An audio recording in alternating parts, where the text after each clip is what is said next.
Students, welcome to easy math. आज हम class 9th new book 2025 की चैप्टर नंबर 3 की एक्सरसाइज 3.1 को डिस्कस करने जा रहे हैं, जिसमें आज हमने क्वेश्चन नंबर 2 डिस्कस करना है।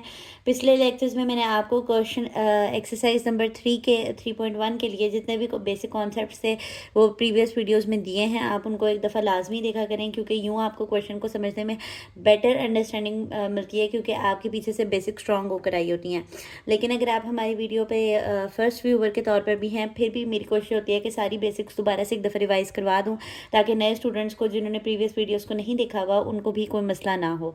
ठीक है, तो चलते हैं सबसे पहले क्वेश्चन नंबर 2 की स्टेटमेंट के ऊपर। उसने कहा है कि जितने भी सेट्स दिए गए हैं ना, इनको टेबुलर फॉर्म में लिखना है। अब जिन बच्चों ने मेरी प्रीवियस वीडियोस ली हुई हैं उनको पता है कि टेबुलर फॉर्म वो होती है जिसमें हम कर्ली ब्रैकेट और कॉमा से सेपरेट करके जो है वो वैल्यूज़ को जब लिखते हैं तो वो सेट की टेबुलर फॉर्म होती है। ठीक है, तो अब ये यहाँ पर हमारे पास सेट बिल्डर फॉर्म में जो है वो नोटेशन के अंदर जो है वो सवाल दिए जाएंगे और हमने उनको कन्वर्ट किस में करना है, टेबुलर फॉर्म में करना है। अब अगर सेट बिल्डर नोटेशन में सवाल दिए गए हैं तो हमें सेट बिल्डर नोटेशन को समझने के लिए कुछ सिम्बल्स का पता होना चाहिए। तो ये कुछ बेसिक सिम्बल्स हैं, ये आप अपने पास बुक के साइड पर जो है वो ऐड ऑन कर लें या इनको लिख लें। ये आपके लिए बहुत इंपॉर्टेंट है कि इनको ये आपको आने चाहिए। ये सिंबल्स आपके पास जो स्ट्रेट लाइन सिंबल होता है उसको सच दैट रीड करते हैं। ये जो ई टाइप का सिंबल बना होता है इसको बिलोंग्स टू बोलते हैं। यानी कि अगर हमने कहना है कि कोई भी नंबर है, यानी कि 1 है, तो मैंने अगर कहना है कि वो नेचुरल नंबर में से मैंने लिया है, सेट ऑफ नेचुरल नंबर्स में से लिया है, तो मैं कहूँगी 1 belongs to set of natural numbers. और जिस तरह कि अगर मैं कहूँ कि -2 belongs to set of natural numbers, तो ऐसा नहीं है। नेगेटिव वैल्यूज़ जो हैं वो सेट ऑफ नेचुरल नंबर का हिस्सा नहीं होती हैं, तो इस वजह से फिर मुझे नॉट बिलोंग्स टू का सिंबल लगाना पड़ेगा। यहाँ पे आप नॉट बिलोंग्स टू का भी सिंबल लिख लें कि अगर कोई नंबर जो है वो उस सेट से ना बिलोंग करता हो तो फिर आप नॉट बिलोंग्स टू लिखते हैं, और अगर आप वो नंबर जो है वो सेट से बिलोंग करता हो तो फिर आप उसको बिलोंग्स टू लिखते हैं। इस तरह का जो सिंबल होता है उसको एंड रीड करते हैं, ये वाले सिंबल को और रीड करते हैं, इसको लेस देन रीड करते हैं। जिस तरह मैंने यहाँ पे एग्जांपल लिखी हुई है कि अगर आपको कहना है कि कोई नंबर किसी नंबर से छोटा है तो आपने सेंटर में ये वाला सिंबल लगा देना है और इसको रीड इस तरह करना है कि 3 इज़ लेस देन 4। यहाँ पर जो है वो ग्रेटर देन का सिंबल है, तो ये 4 जो है वो ग्रेटर देन 2 होता है, तो आपने इसको इस तरह रीड करना है। अब बाजू का ऐसा होता है कि कंडीशन होती है कि या तो उससे छोटे या फिर उसके बराबर नंबर्स अगर आपने लेने हो, यानी कि दोनों कंडीशंस बोलनी हो, तो फिर आप लेस देन और इक्वल टू के साइन को जब कंबाइन करके लिखते हैं ना, तो फिर आप उसको बोलते हैं लेस देन और इक्वल टू।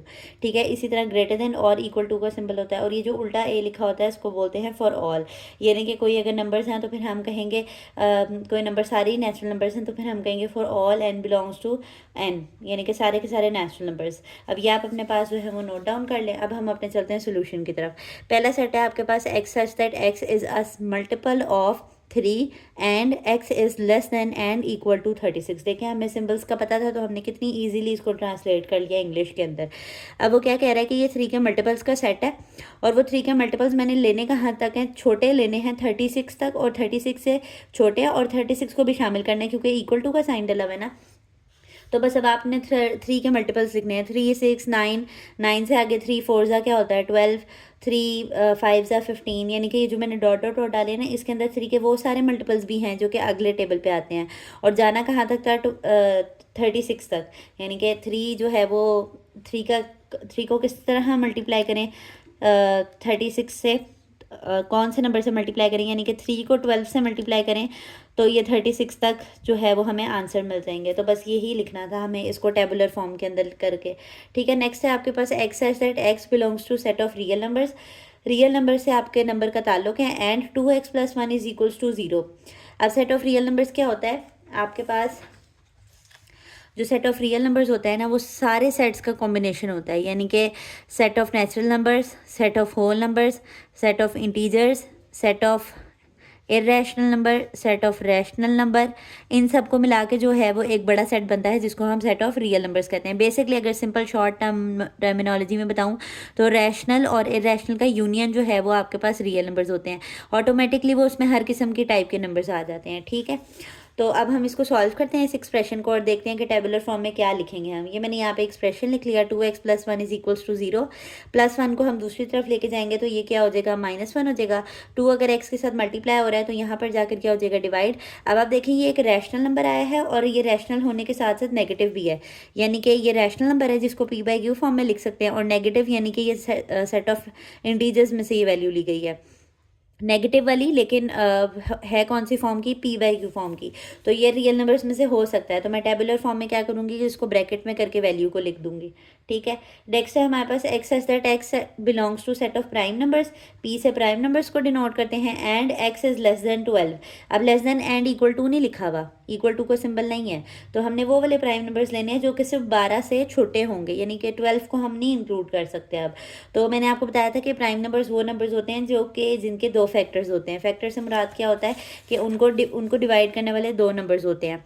यानी कि अगर मैं 2 की बात करूँ ना, तो इसका डिवाइज़र होगा, एक 1 होगा और एक 2 इटसेल्फ होगा। तो इसके फैक्टर्स कितने बने हैं, 2 बने हैं, तो ये प्राइम नंबर है। अब अगर मैं 4 की बात करूँ तो इसका डिवाइज़र 1, 2 और 4 है, यानी कि मोर देन 2 फैक्टर्स से आ गया आंसर। यानी कि इसका 1 भी डिवाइड करता है, 2 भी डिवाइड करता है और 4 इटसेल्फ भी डिवाइड करता है, तो फिर ये प्राइम नंबर नहीं होगा। तो अब हमने प्राइम नंबर्स ऐसे सोचने हैं जो कि 12 से छोटे हों, तो 2, 3, 5, 7, 11, यानी ये वो नंबर्स हैं जो कि सिर्फ अपने टेबल पर जाते हैं। ठीक हो गया। नेक्स्ट है आपके पास x such that x is a divisor of 128।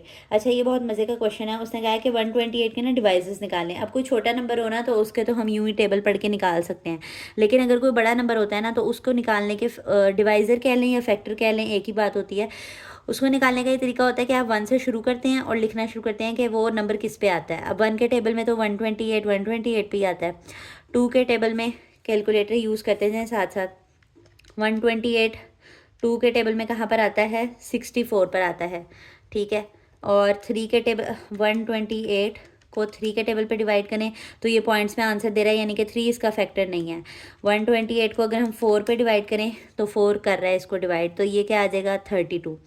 Next अगर मैं 128 को 5 पे करूँ तो भी ये पॉइंट में आंसर दे रहा है, तो ये भी इसका फैक्टर नहीं है।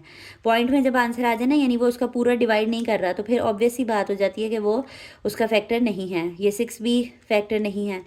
128 को अब हम 7 पे करके देखते हैं। 7 पे भी पॉइंट्स में आंसर आ रहा है। 128 को 8 पे करके देखते हैं। 8 पे ये जा रहा है पूरा पूरा। 8 को 16 पे किया।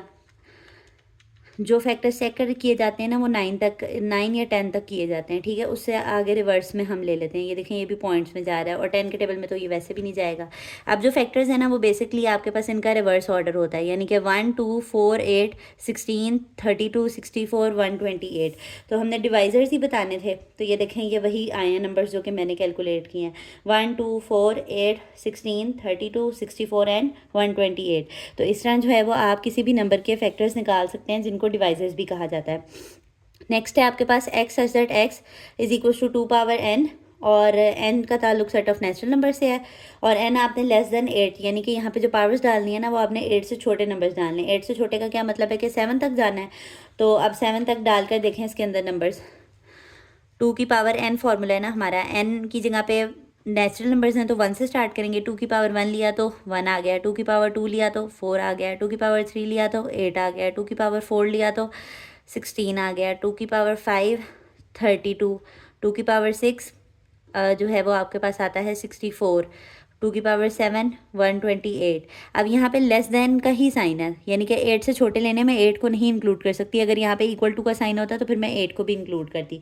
तो मैंने इन सारे नंबर्स को सेट की फॉर्म में लिख दिया, तो ये टेबुलर फॉर्म आ गई है इसकी। ठीक हो गया। नेक्स्ट है आपके पास x such that x belong करता है सेट ऑफ नेचुरल नंबर्स को।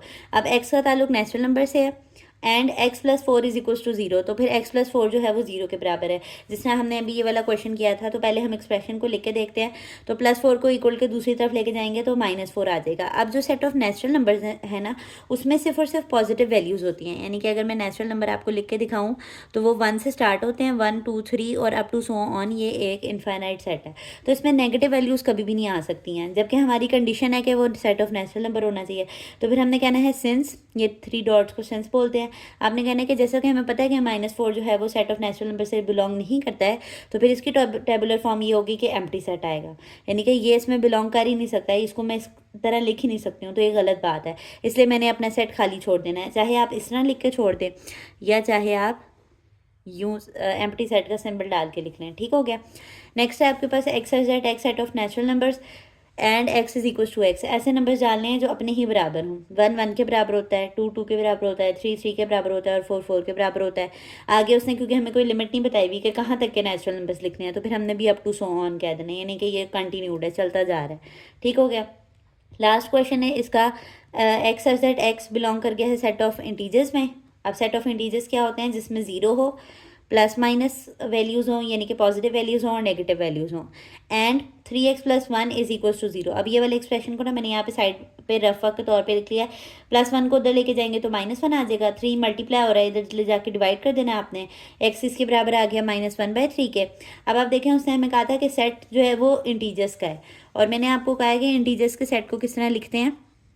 0 +-1 +-2 और अप टू सो ऑन। इसमें कभी भी p/q फॉर्म वाले वैल्यूज़ नहीं आ सकती, यानी कि रैशनल नंबर्स नहीं आ सकते हैं, जबकि हमारी जो वैल्यू आई है वो रैशनल नंबर आ गई है। तो ये रैशनल तो कंटेन ही नहीं करते सेट ऑफ इंटीजर्स में। तो आपने यहाँ पे कहना है since -1/3 does not belongs to set of integers. तो इस वजह से हमारा ये अगेन इस वाली कंडीशन के तहत जो है वो टेबुलर फॉर्म खाली रह जाएगा सेट। ठीक हो गया। तो उम्मीद करती हूँ आपको ये जो क्वेश्चन नंबर 2 है इसमें कोई क्यूरी बाकी नहीं रही होगी, लेकिन फिर भी आपका कोई सवाल होता है तो आप कमेंट सेक्शन में पूछ सकते हैं। अगर आपको हमारा वे ऑफ टीचिंग ईजी लगता है तो हमारी वीडियोस को लाइक कर दिया करें और चैनल को सब्सक्राइब कर दें और बेल आइकन को दबाना मत भूलिएगा, ताकि हर नई आने वाली वीडियो आप तक आती रहे। अल्लाह हाफिज़।